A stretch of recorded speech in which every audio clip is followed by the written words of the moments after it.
बिस्मिल्लाहिर्रहमानिर्रहीम। अस्सलामु अलैकुम। मोहम्मद आसिफ खान आपसे मुखातब है। हम इससे पहले तालीम की बेहतरी पे बात करते चले आ रहे हैं। आज हम बात करेंगे कि फ़आल ताल्लुम क्या है। Active learning.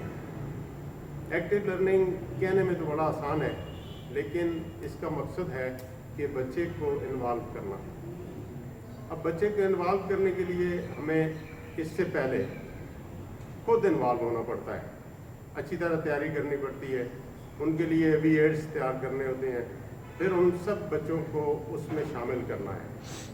अब शामिल करने के लिए माहिरीन ने, रिसर्च ने ये बताया है कि 40 मिनट के टाइम को आप तकसीम करेंगे 31/9। 31 मिनट अगर बच्चा इन्वॉल्व रहे लर्निंग में तो फिर लर्निंग होती है, और 9 मिनट उस्ताद के हैं, और उस्ताद का काम है सिर्फ उसको गाइड करे, रहनुमाई दे, उसको उस लाइन पे चढ़ाए। लेकिन अगर हकीकत में हम देखें तो हम 40 मिनट खुद बोल कर बड़े खुश होते हैं कि हमने बड़ा अच्छा लेक्चर दे दिया है। तो लेक्चर बड़े बड़े जो इज्तिमा होते हैं, जैसे मसाजिद में अगर आप देखें तो इसके मुतबादल कोई दूसरा मेथड नहीं हो सकता, क्योंकि इतने बड़े इज्तिमा को सुनाना होता है, 2-3 फ्लोर्स पे लोग बैठे होते हैं। बस ठीक है, लोगों की इंटरेस्ट के मुताबिक उसमें बेहतरी भी लाते हैं लोग, लेकिन लेक्चर ही दिया जाता है। इस तरह बड़े बड़े जो इज्तिमा होते हैं वहाँ भी लेक्चर होते हैं, ये एक मजबूरी होती है। लेकिन बच्चे को जब लर्निंग करानी होती है तो फिर लेक्चर या टेलिंग, इसको मैं दूसरे अल्फाज में कहूँगा, ये तालीम में ज़हर की अहमियत रखता है। इसको ज़हर कहते हैं, क्योंकि बच्चा तो सोया है, आपकी मर्ज़ी है, जो कहते जाएं। अगर मेरा भी ये अभी जो मैं बयान कर रहा हूँ लंबा हो गया तो आप लोग भी सोना शुरू हो जाएंगे। तो इसके लिए बच्चे को इन्वॉल्व करना होता है, और इन्वॉल्व करने के लिए रखे गए 31 मिनट बच्चे के और 9 मिनट मेरे टीचर के। इसके अलावा इस बच्चे को इन्वॉल्व करने के लिए उस्ताद को फ़आल होना होता है, और उसके सवाल का अंदाज़ ये होता है कि वो सवाल इज्तिमाई करता है और जवाब इनफरादी देता है। अब सवाल इज्तिमाई, जवाब इनफरादी, ये काम सी टर्म है एजुकेशन में, लेकिन इस पे अमल कितना होता है ये आप अपनी अपनी क्लासेस में हम देखते हैं कि आप सवाल करें तो सारे बच्चे बोल पड़ते हैं। इसका मतलब उस क्लास में ये अमल नहीं होगा।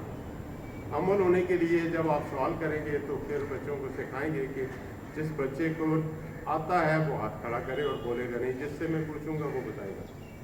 और उसके बाद हमने फिर उस नीचे वाले बच्चे से जो ज़्यादा कमज़ोर है, ज़्यादा कंफ्यूज है, हम उससे पूछेंगे तो वो बताएगा। फिर वो नहीं बता सकता तो दूसरा बेहतर बच्चा, दूसरा बेहतर, आखिर में हम उस बच्चे से पूछेंगे जिसको आता है।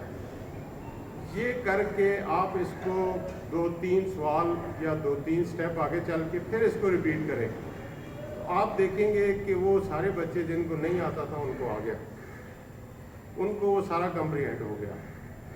आजकल का एक बड़ा इशू की शक्ल अख्तियार कर गया है कि 9th का एग्ज़ाम इस दफ़ा SLO बेस्ड होगा। SLO क्या है?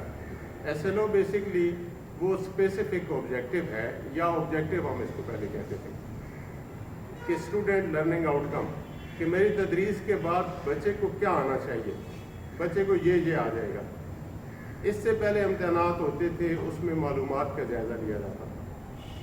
अब जो इम्तिहान होने जा रहा है उसमें बच्चे की तफ़हीम का जायज़ा लिया जाएगा, और फिर वो जो नॉलेज उसने कम्प्रीहेंड किया, तफ़हीम ली, उसकी एप्लीकेशन का जायज़ा लिया जाएगा। तो ये परसेंटेज कुछ मालूमात की है, लेकिन थोड़ी रखी गई है तफ़हीम की, और इसकी ज़्यादा है। लिहाजा हमें अब फ़आल तालीम के अलावा कोई हल नज़र नहीं आता, और अगर हमने फ़आल तालीम कर लिया तो फिर हमें बोर्ड में या किसी इम्तिहान में डरने की ज़रूरत नहीं। इसी को अगर हम देखें, हमारे बच्चे 1100 में से 1050 नंबर लेकर आगे कम्प्रीहेंशन के एग्ज़ाम में जाके फेल हो जाते हैं। उसकी रीज़न क्या होती है कि ये हमने SLO बेस्ड टीचिंग नहीं की, लर्निंग नहीं कराई। टीचिंग तो हम करते हैं, लर्निंग नहीं कराते। तो जब टीचिंग लर्निंग दोनों मिक्स होगी तो बात बनेगी। तो जब हम सवाल इज्तिमाई करके जवाब इनफरादी लेंगे और जवाब अखज़ करेंगे, एलिसिट करेंगे बच्चे से, तो इससे हम आखिर में जायज़ा लेंगे बच्चे का कि जो कुछ मेरा ऑब्जेक्टिव था मैंने वो ऑब्जेक्टिव पूरा किया, और उसी ऑब्जेक्टिव को, उसी SLO को, आजकल उसका SLO नाम है, उसी को मैंने असेस करना है। हो सकता है वो 4 सवालों में असेस हो जाए, उसकी असेसमेंट बच्चे की हो जाए, या हो सकता है वो एक सवाल में ही सारा का सारा मुझे पता चल जाए कि जो कुछ मैंने पढ़ाना था वो बच्चे को आगे आया और वो बच्चा मुझे रिप्रोड्यूस कर रहा है और मुझे बता रहा है। अगर वो बता रहा है तो इसका मतलब है मेरा ताल्लुम फ़ाल था, अदरवाइज़ मैंने छलांगे लगाई। एक और बात कि अगर उस्ताद ने पढ़ाना है तो फिर कुर्सी सिर्फ उसकी इज़्ज़त के लिए उस क्लास में होती है।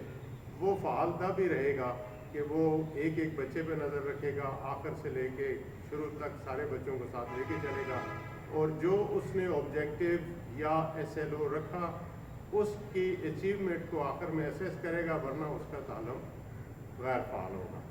वास्सलाम।